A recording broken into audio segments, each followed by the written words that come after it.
So, for decades, the absolute limits of human ability in figure skating were basically treated like a math problem that had already been solved. Experts thought they had everything perfectly mapped out, but then one athlete came along and completely shattered those ceilings. Today, we're unparking what is essentially a scientific detective story.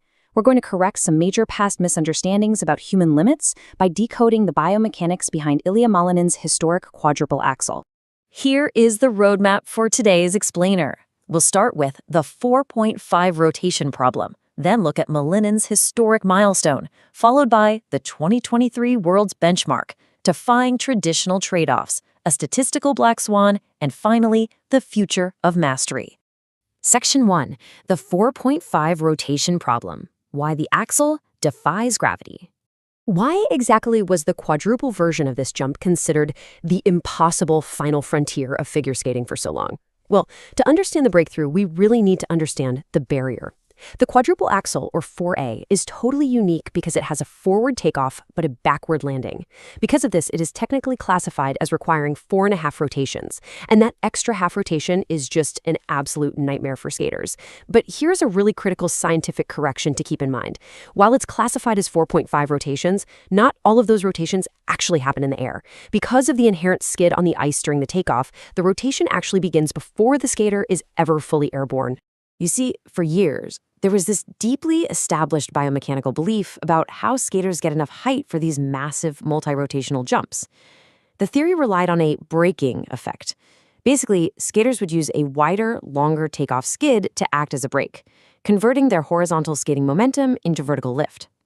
But the trade-off was that to get high enough, you had to sacrifice your takeoff speed. You traded horizontal speed for vertical height. It was considered a non-negotiable law of skating physics. Section 2. Malinin's historic milestone, the paradigm shift.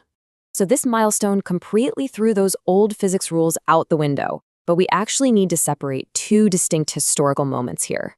Back in 2022, Ilia Malinin did the miraculous. He landed the first historic 4A in competition, getting himself a Guinness World Record. But the exact physics of how he pulled it off, that remained a bit of a mystery until the following year. It was at the 2023 World Championships where specific tracking measurements were finally captured, giving researchers the hard kinematic data we're going to dig into today. Section 3, the 2023 World's Benchmark, the data reveal. All right, let's move past the hype and look directly at the hard kinematic numbers from that incredible performance. The standout metric right here, 0.84 meters. That was Ilia Malinen's measured maximum vertical height, specifically using a toe pick reference. Just put that into perspective for a second.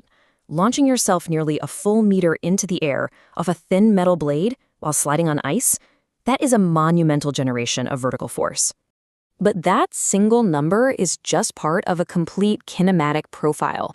Alongside that 0.84 meter vertical height, Malinin hit a massive takeoff speed of 7.29 meters per second, and he traveled a horizontal distance of 2.96 meters. Think about that. He wasn't just jumping high. He was flying fast and far. Section 4. Defying traditional trade-offs. Malinin versus Malinin. To truly grasp how revolutionary this foray was, we can't just compare Malinin to other skaters. We have to compare him to himself. Take a look at this intra-skater comparison from the exact same event. On the left is his triple axel. On the right, the quadruple axel. For the triple, his height was 0.71 meters, takeoff speed 6.23 meters per second, and distance 2.37 meters. Now look at the quadruple. Height, takeoff speed, and horizontal distance all increased. Every single one. He didn't just try to squeeze in another rotation. He aggressively scaled up every metric of the jump. Which naturally leads us to a pretty big question. How on earth did Malinin achieve that extreme height without the traditional braking effect? Remember those old rules that said to go higher, you had to slow down? Well, Malinin didn't break the laws of physics. Instead, he just bypassed that speed-depleting skid entirely through vastly superior muscular power. He generated the vertical lift organically through knee extension and shoulder abduction, which let him maintain that blistering approach speed. Section 5. A statistical black swan. Contextualizing the math. Now, when someone does something no human has ever done before, the statistics can get incredibly distorted in the media. You might have actually seen this staggeringly tiny percentage in the headlines after his jump, 4.66 times 10 to the negative 13th percent. Honestly, it looks like a typo, right? It was widely misinterpreted, so we really need to do a vital reality check on what this number actually represents. It is absolutely crucial to understand that this is not a probability of human success for the 4A. That's a total myth. Instead, this figure is an upper tail probability relative to the world-class triple axel height distribution. Let me break that down. The mean height for an elite 3A is 0.62 meters. Malinin jumped 0.84 meters. So this microscopic percentage simply illustrates that, statistically speaking, Malinin's height is a massive outlier compared to the normal elite standard. It proves how uniquely extreme his elevation is, not that the jump itself is virtually impossible to land. But to maintain our scientific credibility here, we have to acknowledge the limitations of the tools used in this study. The researchers point out that the ICE scope system is a 30 frames per second broadcast tracker. And because of that specific frame rate, there's an approximate 3 centimeter error margin in the measurements. Furthermore, again, because of that 30 FPS limit, the skater's precise rotational velocity in the air couldn't actually be measured in this study. Section 6. The Future of Mastery. Implications for the sport. So, what do these incredible data points mean for the next generation of skaters trying to follow in Malinin's footsteps? Well, the research points to a brand new training implication. Previously, skaters focused heavily on horizontal flow and incredibly fast spinning.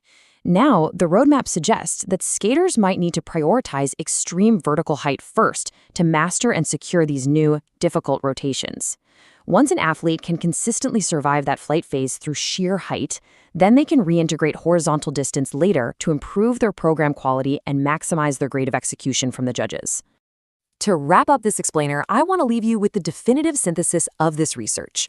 At the 2023 World Championships, Ilia Malinin's successful quadruple axel reached an exceptionally high measured maximum vertical height of 0.84 meters with a takeoff speed of 7.29 meters per second and 2.96 meters of horizontal travel. Compared with his own triple axel at the same event, it was higher, faster before takeoff, and longer. The findings suggest an unusual strategy combining exceptional height with maintained high skating speed, while rapid aerial rotation remained essential.